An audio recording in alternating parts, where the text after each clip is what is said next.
Hi, welcome to Ketobiography. I'm your host, Robyn Dobbins. The mission for Ketobiography is to share inspiring stories of healing, highlight personal journeys that showcase the life-changing impact of the ketogenic lifestyle, empower listeners with valuable insights, and build a supportive community. The guest today is a nurse practitioner and metabolic health expert with nearly 2 decades of experience in primary care and weight management. Since 2018, she has specialized in medical weight management and metabolic health, using low-carb, keto, and carnivore approaches to help patients prevent, improve, or reverse chronic diseases. She is the founder of ClearPath Medical, a clinic dedicated to holistic wellness and evidence-based nutritional therapy, and is an accredited member of the Society of Metabolic Health Practitioners. She is also the organizer of the annual Low Carb for Better Health conference in Tennessee. Her journey includes overcoming weight struggles and psoriasis, which inspired her focus on lifestyle medicine, applying what worked for her to her patients.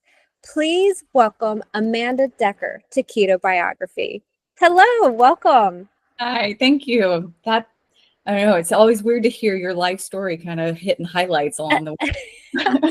I bet, I get nervous when I have these conversations because I'm just like, oh, I'm just a person and whatever. But I kind of feel like everybody must feel that way too. Like for us to look up to you, like, oh my gosh, she's super famous or whatever. And you're just a real person in the same way, finding this thing and wanting to scream it out to the mountaintops and tell everybody about it, just like as a professional, just like I am as a person who's lived it, want to scream it out. So let's do that. Let's scream it out. Let's shout to the people the benefits and the lifestyle changes and all of those things. So like I've told you before we started recording, I like to just turn it over so that you can share your experience the way you want to share it, however you want people to hear it. And like I said, I'd love you to talk about your personal journey, how that evolved your practice, and then how you apply it in your family as well. So go ahead and take it away. Yeah, absolutely. I hate to start in childhood, but that's really where my story and where everybody's story begins. Our childhood kind of shapes our trajectory into adulthood. And I had a great childhood. There's nothing traumatizing necessarily about it, but there's where my health struggles started. So at the age of 5, I was overweight. I was not obese at that point, but I was overweight, that little chunky monkey, as my grandfather used to love to call me, and pinch my little cheeks. And that I still remember and, kind of sticks out in your head. And I was diagnosed with psoriasis. And at that time, it was odd to have a young person diagnosed with psoriasis. Most people getting the diagnosis were older, definitely in adulthood, not as much in childhood. In my weight and my psoriasis, when I look back on it, there's peaks all along my first 20, 30 years of life, and they often peaked together. So with weight specifically, I would go through those periods of, well, you just eat what you want. And then all of a sudden it's like, oh my goodness, I'm not happy with myself. Then I'm going to restrict. And that's kind of what calories in, calories out led us to in the 80s, 90s, and even in today's, you just restrict down to lose weight. It was very unhealthy, left me with an unhealthy relationship with food at that point. Because it's like, well, I can't really eat because then I'm just going to gain weight. And I don't like not eating, but that's the only way that I can lose weight. And it just was in that never-ending cycle. The psoriasis there would be moments where it wasn't so bad, and then moments when it would be a whole lot worse.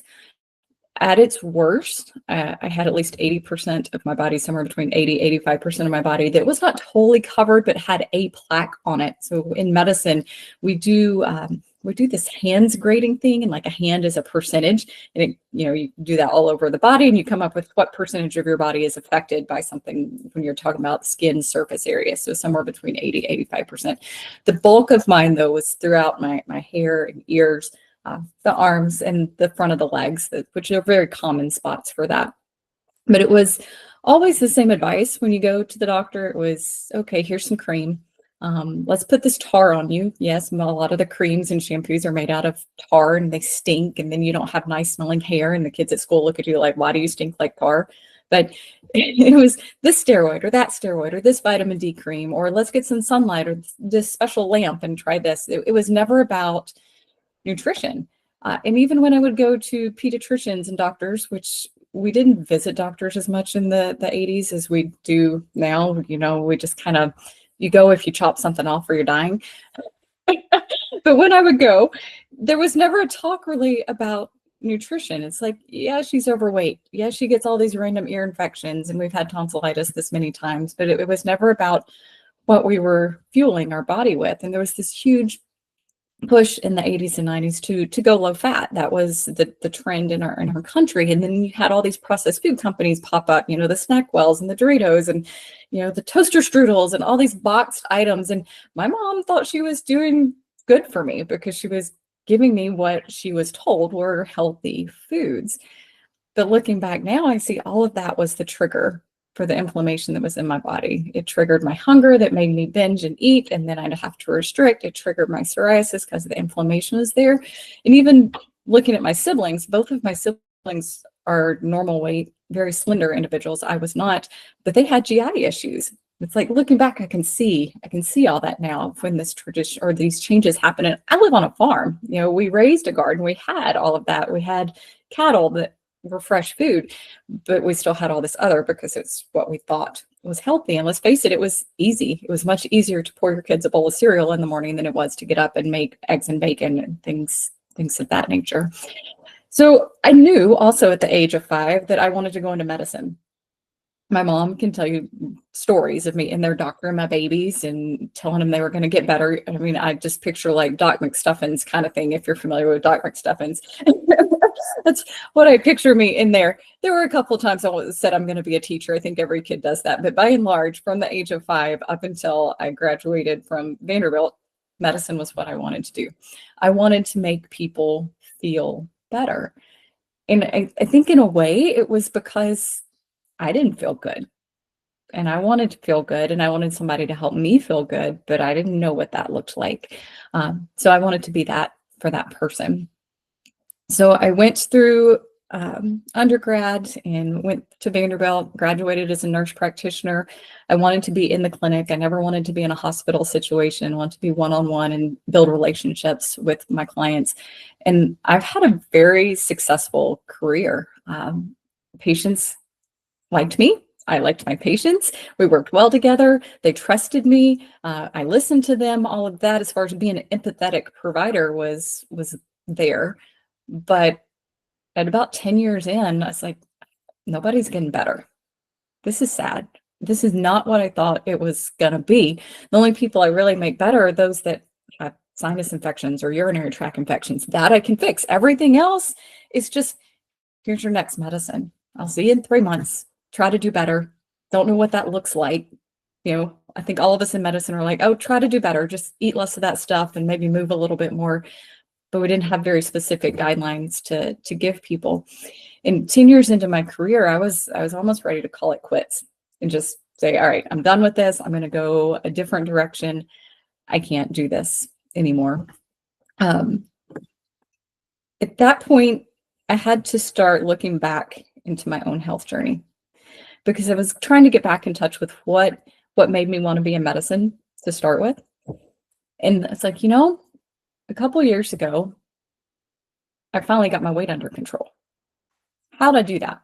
What did I do? Well, I happened into low carb by complete accident. I started taking the advice of my great grandmother, which was, well, honey, if you don't want to be chunky, stop eating the biscuits and the cookies and the tea cakes and the toast and all this stuff, and you're going to lose some weight. So I did that. I ate mainly meat and vegetables and fruit. And then I started tailoring it down from there, because my brain said, well, if starchy breads and pastas are making me overweight, then probably the potatoes are doing that too. So let's just go ahead and cut those things out. And so for the first time in my life, you know, around the age of 30, I finally was weight stable. And I felt good. And I wasn't hungry all the time. And there was no more binging and restricting. I could just eat and eat real food, but I didn't really think that it was low carb. I had a friend at the time. I was telling her what I had done, because she noticed the changes, and she was a nurse practitioner as well. She's like, Amanda, you know, you're doing low carb. And I'm like, no, no, I'm not. She's like, yeah, you're doing a low carb diet. I said, no, low carb diets kill people, because that's what we thought. That's what we were told in medicine, is the Atkins diet, all these low carb diets, they're just going to kill people. You should not do that. You cannot recommend it. If your patient's doing it, you have to get them off of that diet, doing something different. So I went and researched it, and I was like, oh, dang, I'm doing a low carb diet. But this low carb diet makes me feel good. I had been through several other things that after I stopped and thought about it, it's like, well, I'd had a traumatic miscarriage that left me with an inflammatory condition in my uterus, and I was told I couldn't have more kids, but somehow I carried another child to term. Doctors can't really explain it. My psoriasis was improving. It wasn't gone at that point. My weight was stable. I felt good. And I was like, man, why can't I do this with my patients? Why can't I try it? So I started like under the radar, just kind of suggesting that people do this. I'm like, hey, let's try the no white diet. Let's just try to remove the white foods from our lives and see what happens. And then people started getting better, and I got to start taking them off of medicines. And it's like, this is kind of fun to see people happier. And I mean, yeah, I guess I'm losing patients in a way, because I'm not going to see them every 3 months anymore when we get them off of medicines, but it was fun again. So that's when I went into weight management. I went and got multiple advanced certifications, and I wanted to have the knowledge behind, because there was still that fear of, if I'm telling people to eat low carb, similar to an Atkins style diet that has this name out there and fear in medicine, I at least want to have some education behind me to say, yes, it's safe, and this is why. And I'm maybe legitimize myself, basically for that. So I got advanced education, started transforming my career. I didn't kick my primary care patients out. I kept seeing them, but then just added this additional part on. And it was a very rewarding path. It was awesome. And then COVID hit. Okay, so COVID, we're now five-ish years ago. I had, with my diet, and then I had also went on some medication to suppress the rest of my psoriasis. I'm like, I'm sick of this. I want it gone. It was a medication that it worked really well. I had no psoriasis on my skin, but it was suppressing my immune system. COVID hit, and I'm terrified, because everybody in my practice is working rounds at our COVID trailers, where people pull up, they have symptoms, we test them, we evaluate them, and tell them if they need to go to the ER or not with their symptoms. And I'm like, I've got a baby at home, because my daughter was smaller at that point. I was like, I have a baby at home and a kid at home, and I'm on something that suppresses my immune system with this pandemic raging. If I get this, I'm screwed. My family's screwed. So I said, I'm going off of it. But if I'm going off of it, I have to do something, because I know that psoriasis is going to come back. It wasn't all the way gone, even though I was eating healthier. So at that point, I decided to go off the meds and to go carnivore. And I went carnivore for 90 days. I did beef, bacon, butter, and eggs for 30 days, and then slowly added back other meats into my diet. And it didn't return. It didn't pop back up. I slowly added some veggies and fruits and other things back in, just trying to see how my body reacted, using carnivore as an elimination diet and then easing stuff back. And I found that there are some things, when I ate them, I could start itching at the sites. Nothing would break out, but I would start itching at my most problem areas. So I would just take those foods away and eat them. For example, cinnamon. I cannot have cinnamon, and that is very sad during pumpkin spice season, which is coming up very soon, that I can't have cinnamon. But cinnamon makes me itch, and I'm not going to have it, because then it keeps going. Tomatoes. I love a good little side salad on occasion, but nightshade vegetables, if I eat them back-to-back days or too many of them, I can feel it. So those stay out of my diet. And I've come up with this low carb diet that is the Amanda diet. This is what is right for me. And I try to do that with my clients too. It's like, let's find this starting place and then tease out from there. Now, I would love to tell you that my psoriasis is still gone 5 years later, but I have a little spot that has come back. So psoriasis, like some other things, has genetic components to it. And there are, what I've realized, I think, I was naive at the beginning of my practice, thinking medicine could cure everything. And then I became a little naive somewhere in the middle when I made these changes, thinking that diet was going to cure everything. And that's what you hear when you're out on the internet. Oh, keto cured this and carnivore cured this. And you think that, so what happens when it doesn't? What happens when you've done everything you could do and you're doing it as best as you can and your condition doesn't go all the way away? So that leads me to kind of where I'm at in my thought process right now is, if we had maybe been perfect with our diet from the beginning, okay, we may not have these things, but we can't erase everything. And so it's a combination of trying to bring nutrition and holistic medicine and some conventional medicine into. So when your body is broken to the point when you need to use some of those medical miracles, you can. And that was my personal journey. This is where I've gotten to now. And there's so much more with it that I'm kind of a little bit more scatterbrained with, but let's talk about the second or third transition. So, I had the first transition, I want to go into medicine. The second transition, I get into weight management, bring ketogenic therapies and things like that. Well, the third one was that point of after COVID was gone, things are still good. My practice is rocking. I'm booked out for like 6 months solid for people to come in and see me, new patients. But I was also at that point again where I was getting that exhaustion back, where that burnout, I could feel it coming in, and I was helping people. So it wasn't about not feeling satisfaction. It was more about the system of medicine, of trying to see a person that first time in a small little window and try to tell them how to change their life, and then give them 15-minute follow-ups to try to help them not only come off of medicine safely and make sure there's nothing else going on, but also how do we change and transform our lives. And it was just a system that I was working and I was helping, but it was affecting me and it was affecting my family. And I was not able to be here at home as much as I wanted to be here at home, and nor devote as much time with each individual patient as I feel like they needed in order to truly make transformations in their lives. But it's just the system that here in the US we're stuck in. It's the insurance-based model that it's a numbers in, numbers out. The more people you see, the more people you have to bill it, to collect it, to all of this. And the numbers was getting to the point where it wasn't adding up anymore.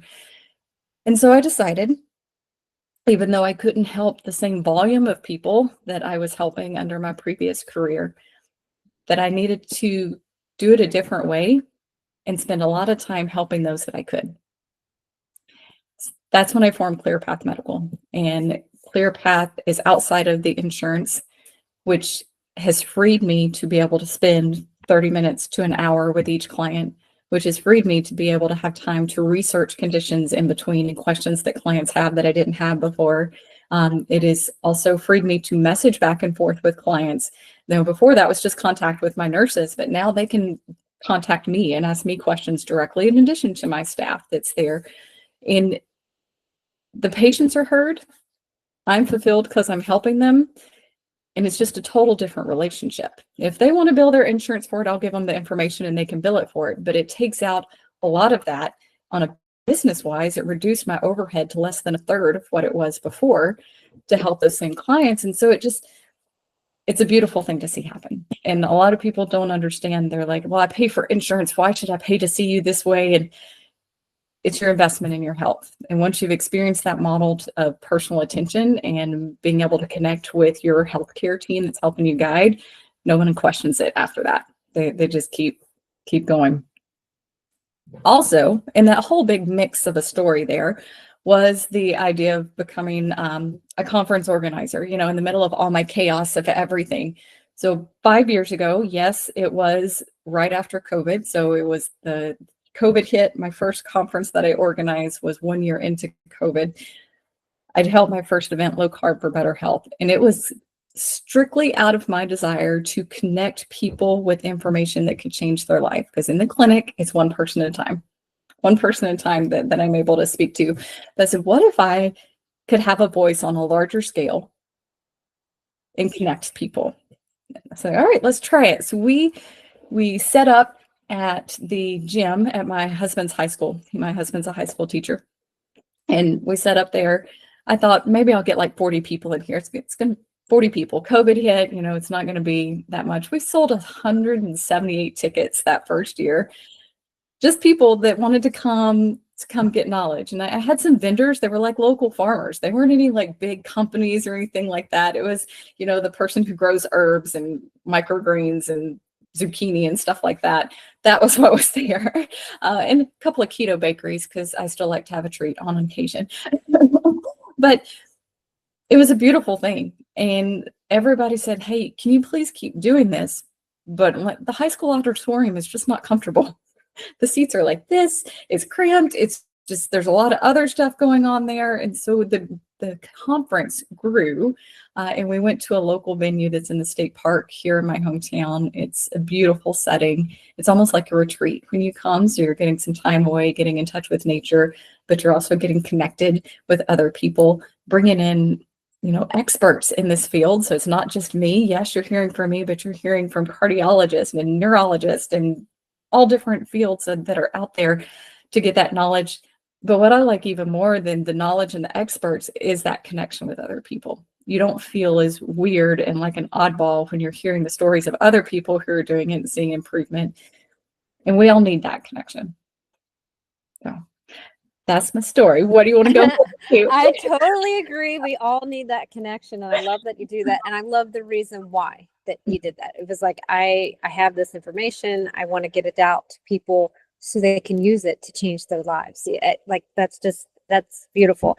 Also want to mention that I love that it's the grandma diet. And I think that's, yeah, I know you call yours the Amanda diet, but I think it should just be the grandma diet. It's so, you know, it's mind boggling, but yet we all fell into this where somehow we evolved to not listen to grandma. Grandma knew what she was doing all along, and we've all just been like, oh, well, they told us that Crisco is better, so we should use that. And they, you know, all the magazines were teaching us to eat a different way, and we all fell for it, hook, line, and sinker.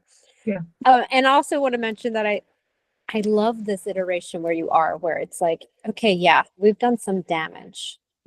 Carnivore is going to be a really good place to start as an elimination, but we need to also consider that some people just don't want to do that all the time. So what can we bring back? I get very frustrated with this. No, this is the only way you can do it. No, and then that's inflating. Like, there's such a range where some people need to be here and some people need to be here, and there's this whole range. So I really love that you appreciate that approach and you use that with your patients, because otherwise they probably wouldn't stick with it. No. So anyway, those weren't questions. These were all great statements. And where should we go from here? I would like to know more about your practice, because it's only like the Clear Path is 2 years old. Is that? No, we just opened not even February 1st. So it's not even.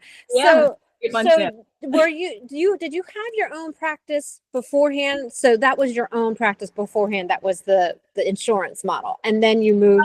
No, I worked as part of a multi-specialty group. So I had my own building, my own kind of location that I operated out of, but I was part of this larger group that was an insurance-based model. But when I left, I had no problems with the group. The group and I got along just fine. They were wonderful supports. But I was like, guys, you guys can't, you're built on the insurance model.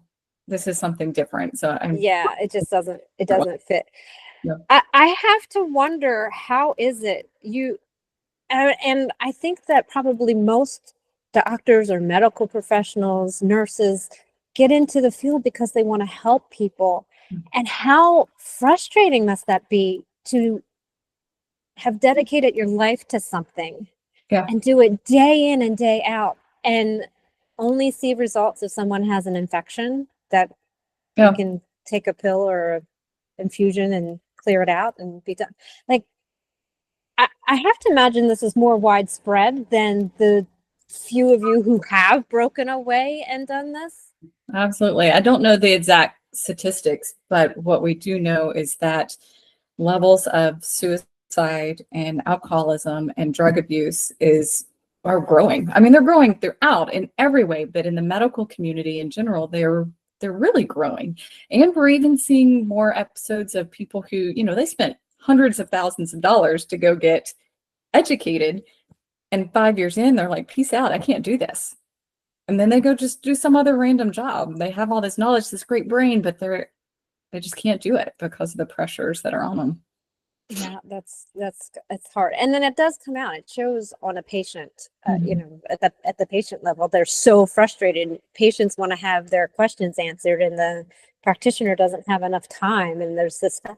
I Yeah, don't think you and I can't change the world right now, but I think every little piece will help as we go down the line, and I do that's see right. those Change changes. the world. But that's why I had to change me, because I can only do Exactly. for myself, you know? And I think that applies no matter if you're in nutrition or with your career or whatever.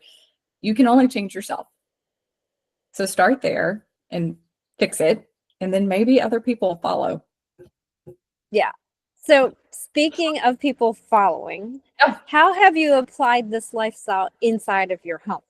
Yeah. You say you have children and stuff, and that's always a big question.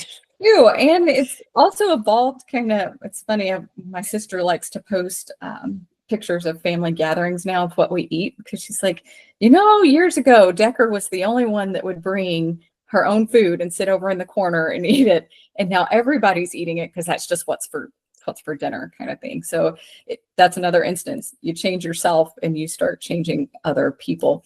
I will give ton of credit to my husband from the very beginning. He's a wonderful partner. We're actually going to be married 23 years in 2 days from now. So I'm going to be celebrating that anniversary. But without his support, I don't know that I would have been successful as I was. So him joining along in my health journey changed my health journey, and it also changed the trajectory, because when you're going at it alone, it's hard. It is really hard to sit and watch everybody else eating Oreos and ice cream and whatever else they want. And you're like, okay. And as good as steak is, it's not going to, ice cream looks better. It just does. Especially now, it's super hot and like just a cool, refreshing treat. That sounds nice, but steak does not do that. No. I mean, I'll eat it cold, but it's not the same. So, but him joining me on this path made it 100 times easier. And he does a lot of the cooking. We share responsibilities in the home, but he teaches. And so he gets home before I do. So he comes home and he prepares a lot of the meals. And without his help, I could not have done this. But when I first started, it was just me. And then he saw the changes that I was making. And he's like, all right, I'll do this with you. He joined on. Then it went to my broader family. So my parents and my siblings both started making changes. My sister's corrected her IBS for the most part, controls her migraine headaches through nutritional things. My brother has Crohn's disease, and it's been in remission for a long time. My mom at one point had diabetes. She had hit that 6.5 A1C and had osteopenia, has reversed both of those conditions. She now has a normal bone density and is not diabetic at all. And it's not to say that all of us have normal health. And that's something, we can talk about in a minute, just about what do you do when it doesn't fix it. Not perfect, but everybody has improved something. My kiddos came along afterwards. So my husband and I didn't initially start making, we just had one at the time, my son. Didn't start making him do everything that we did. When I started introducing to him, I went to the Diet Doctor website and was like, buddy, pick out some recipes. It had pretty pictures, had whatever. It's like, you pick out recipes and you and mommy are going to go in the kitchen and we'll make whatever you want and you can try it. And he loved it. His first thing he picked out was a chicken cordon bleu casserole. And we made that chicken cordon bleu casserole and he ate every bit of it. And from that point on, he's been willing to try whatever.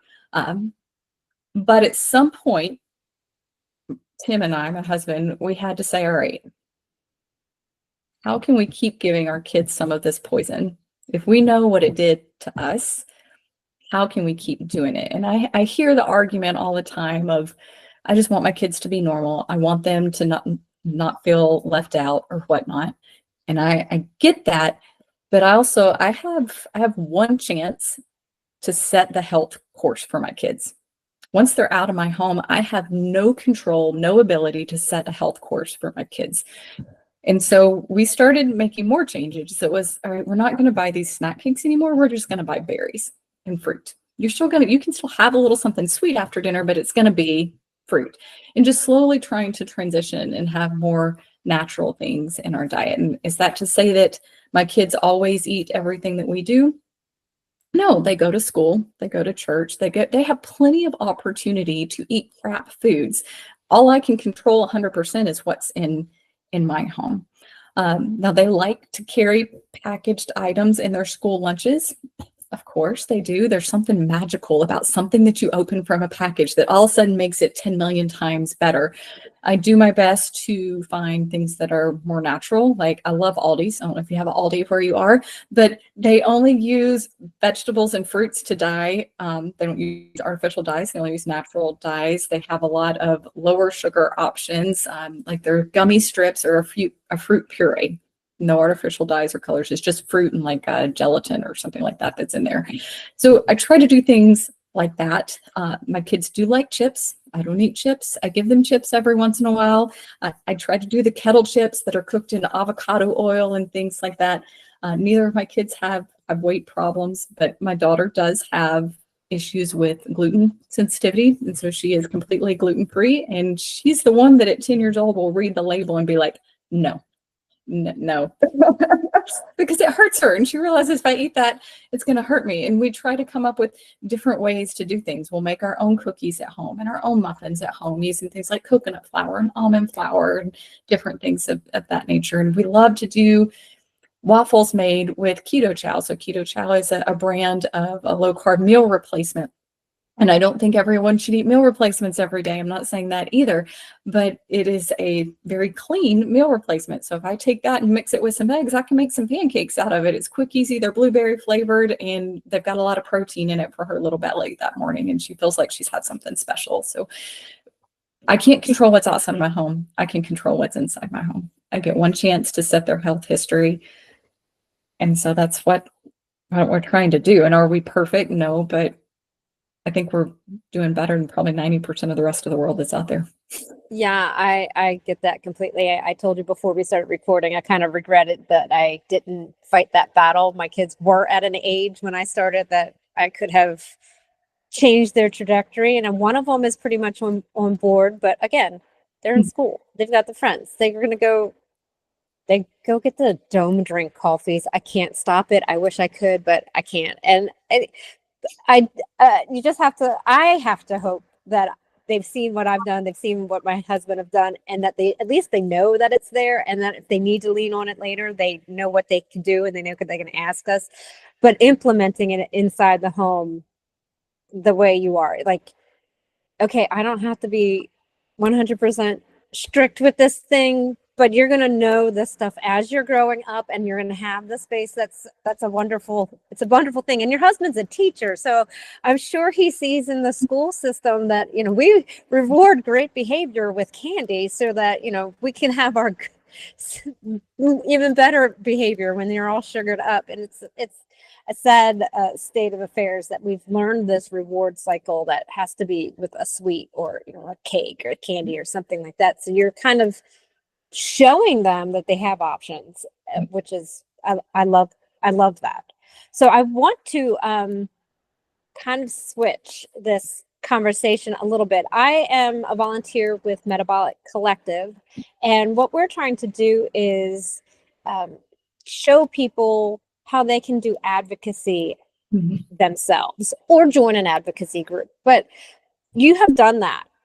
In fact, you were talking about your son picking out a recipe and cooking at home. I think I just saw on the internet that you hosted some cooking in your practice. Yeah. So these, I guess, are things outside of your practice that you are doing. I know that that's not all. I'm sure you do many more things. So obviously you have this conference. Like one day you woke up and said, I'm going to host a conference. Maybe people's advocacy doesn't have to go that extreme, but I think that you have other things that you do. And I would love to hear what things you have done and how it came about and how those things are going.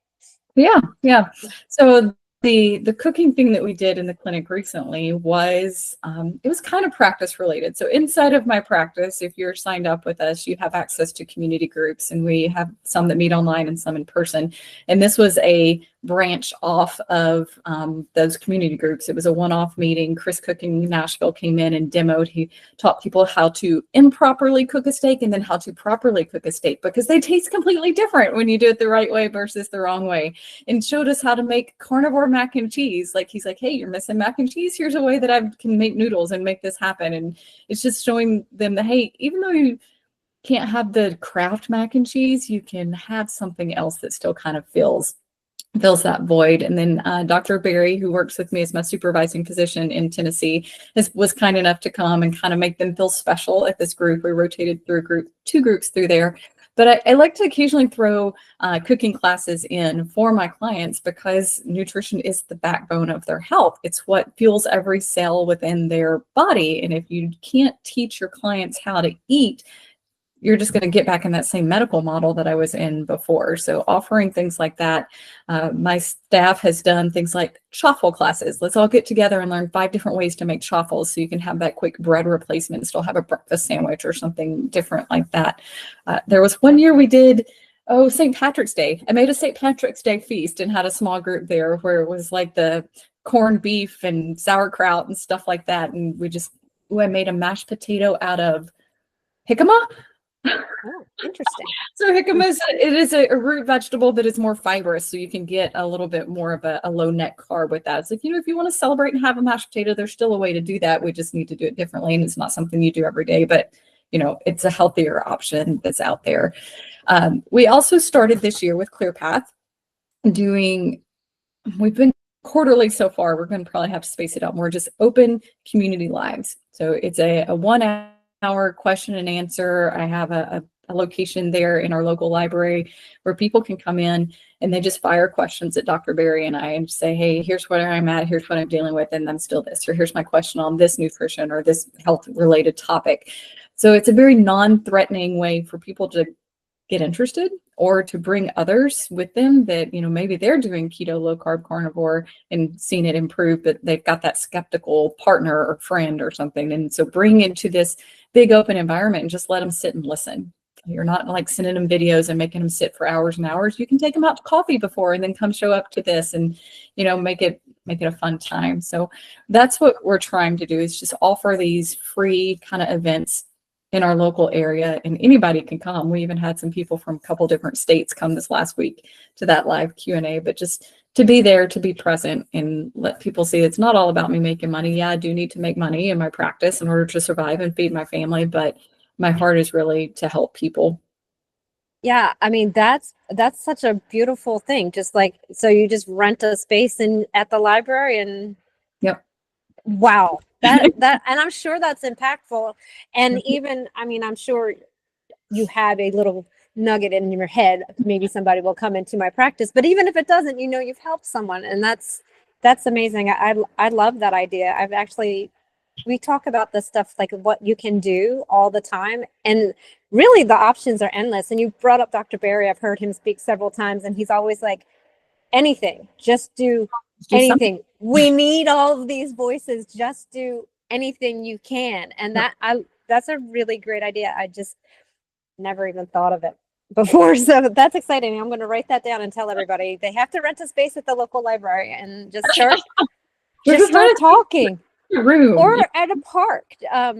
Just like your conference is at a park. Everybody's got a park in their community. You could rent out one of the pavilions and just sit out there and mine has a beautiful convention center, which is really nice. It makes it wonderful for the event because it's air conditioned and you're not sitting there sweating all day long for 2 days straight. But yeah. I guess it's weather dependent, obviously. I'm in Texas, so it's 106 degrees. I probably wouldn't do that now, but maybe in the winter when it feels like everybody else's fall, I could do it. But yeah, I love that idea. And I love that your practice is just very all encompassing. You're obviously you're helping inside of the clinic. You're inside of those 4 walls, but you're taking it outside of there and how this can be applied, how you can do it. You have questions. Let me show you that you can take the time to do that. And I think that's the piece that people miss when they're like, well, I want my insurance to pay for it. They don't understand how just completely life-changing it is. It's not stepping into your doctor and having your checkup and your refills, and it's way more detailed, and you get what you pay for, kind of. Maybe that's not how you want to project that, but it is. You kind of are getting what you pay for, and if your insurance is paying for it, there's no guarantees on what's going to be on the other side of that conversation. And so I'm going to now move to your conference and be a little bit more specific about that, because you have one coming up. Mm-hmm. And does this make it number 5 or number 4? This will be the 4th one. The 4th one, right? You said you started in 2020. So okay. So September 12th and 13th, I was looking at the schedule. So a 2-day event, hikes, some cooking classes, some great speakers. So tell us anything you want to tell us, because I'm definitely going to get this out next week, so people have a month to hear it and hopefully go to your event. Like I said earlier, the fact that I know that you've designed this for the people. Like I love a good science-based educational thing, but for the people to spread it. So please take it away. Absolutely. So I mentioned, the first time we did this, it was just in a high school auditorium. And the idea there was, it was almost like these smaller community events that I'm doing now, but on a bigger spectrum and a little more hours. It was like a 4-hour half-day event. But I took feedback from each of those years, and we've slowly grown it into what it is this year. So last year, the feedback was, we want more information on exercise. And in my clinic, I teach nutrition, exercise, stress, and sleep. I call it the four pillars. And I was like, you're right. That's something we haven't included. And, I'm in a state park and it's beautiful, and there's all these hiking trails and all this stuff. Well, why can't we include exercise? So Keto 50, I don't know if you know Eric Reynolds, but he's a great guy. He's going to be actually I'm talking to him next week, so that's awesome. Yeah, about the conference too.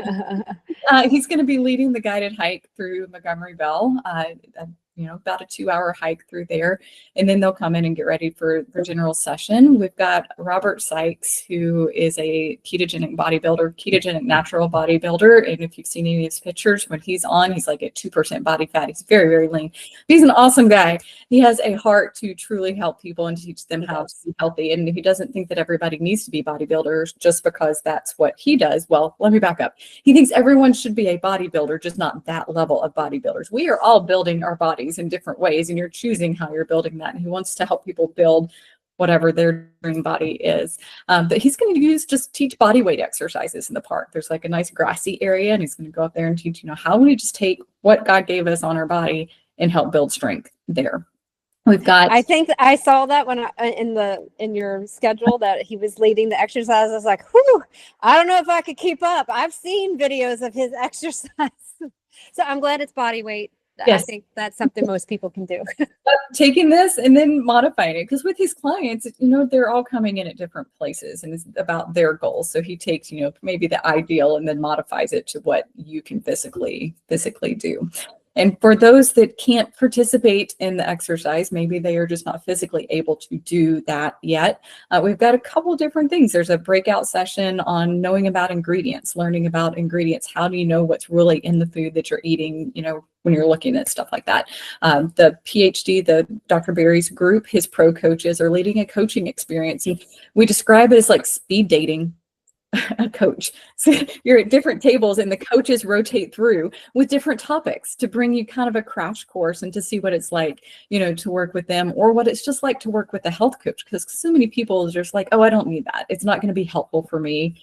I've been doing this for so many years, but a health coach brings a whole new level. They see things that you don't see about yourself and can teach you things that, you thought you knew, but maybe you really didn't. So that's a great experience add-on that's there. And then we've got a general session that afternoon, which has got talks from, I think we're doing a neurology focus. So Autumn Weathers is going to, like a health coach. She owns Watch Autumn Keto. She's also used to run Ketopalooza. They're taking a break this year, but she's just got a great inspirational vibe about her. Craig Emmerich is talking that afternoon, and Dr. Cecile D'Agostino is talking with more of a neurological kind of aspect from her research, which is something we haven't really gotten into before. That night, one of my favorite parts of this event is the VIP dinner, which is just us kicking back, relaxing, talking to each other, enjoying a meal, enjoying time together that is not structured or tailored or anything of that nature. It's just us relaxing. We do have a meat sponsor, Route 22 Meats, this year, so we're bringing some bigger protein portions. We're going to do a fajita night is what we've decided for that. So there's like some brisket that's being chopped up and ground beef that's being made into fajita type stuff. And then the next day is all out conference time. So we've got talks on cardiology. We've got a women's health speaker. There is a guy speaking about cholesterol and what's the truth about cholesterol, because that's a big thing right now within the low carb community. And it's just a time, they speak, but then we have time to kind of gather in between each talk. So it's a lot of just relaxation there, but it's a beautiful time. I don't know what else to say. I just love it. And I can't wait because I always leave pumped up. I describe it like, for those of us who grew up in the church family, we go to youth camp in the summer. We go to youth camp and we would come back and we'd be all like pumped and ready to go. Or even if you go on a retreat for a company, you come back and you're enthused, you're ready to go.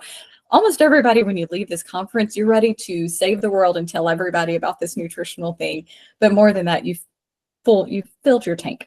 Your tank is filled. You finally, you leave just feeling better about yourself and your situation, and sometimes more guidance into different directions you need to go with yourself too.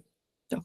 And not to mention all the connections that you've made when you go to these things. So especially because it's small. I mean, it's not tiny, but it's not huge. So it's just the right size, and you can meet and connect with a lot of people, and I'm sure form lifelong friendships.